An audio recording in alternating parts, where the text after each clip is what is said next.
मैं मौजा आलम का रिहायशी हूँ और फजल हुसैन मेरे बड़े भाई हैं। इनका जो हिस्सा था बराबर मेरा और एक हमारी हमशीरा है उनका हिस्सा। ये टोटल 29 मरले 181 फुट रकबा हमने चौधरी शौकत के हकीकी बांझों के नाम करवाया।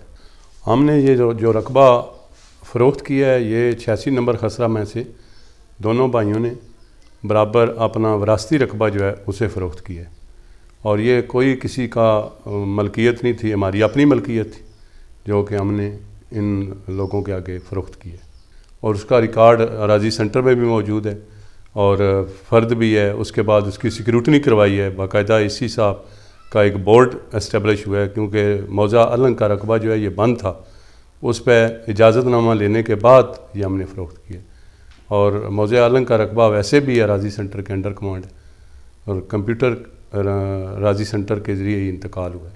खसरा नंबर 86 है, 10 कनाल 11 मरले सारी जगह है। अख्तर हुसैन जनाब इस पर कब्ज़ा किया है, 1 कनाल 15 मरले का आप खुद मालक है, ठीक है। ये नजायज़ उस कब्ज़ा किया है जनाब। मेरे मामू ने जनाब जगह बेच दी है, 2 मामू ने मेरे जेल में रहते हैं, ठीक है। एक फजल हुसैन एक मतलूब हुसैन है, ठीक है। एक मेरी खाला है जनाब नूरुल बागा फरजंद भी उस भी जगह बेच दी है, ठीक है। असम बेच दी है। चौधरी शौकत जनाब अलंग ने जनाब रहने वाले साढ़े बामेर, ठीक है, उन्होंने ये जगह दी है तो उन्होंने जनाब अली ये मुकदमात और वीडियो वायरल करा रहे हैं भाई जी उन्होंने नजायज़ कब्ज़ा किया। उन्होंने कोई कब्ज़ा जनाब नजायज़ नहीं है किया, ठीक है। ए साढ़े कोल विद प्रूफ साढ़े ज़मीन के कागजात हैं, ठीक है।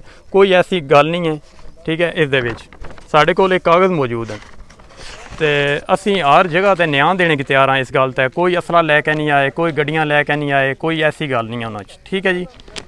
तो बराए मेहरबानी असी वज़ीर आज़म अगे ये अपील करते हैं साडा ये नोटिस लिया जाए और DPO जेल मगे DCO जेल मगे जनाब ये अपील करते हैं साडा नोटिस लिया जाए। और मैनू जनाब अली बार बार मेरे रस्ते रोक रहे हैं और मेरे से ज़्यादतियाँ ही कर रहे हैं, ठीक है। मैनू अपनी जान का भी खतरा है, ठीक है। हर जगह पर हर मुकदमा जनाब मेरा नंबर दे रहे हैं, ना दे रहे हैं, ठीक है। मेरे तो कल कोई ऐसा कोई मसला बन जाता तो ये जिम्मेवार होंगे।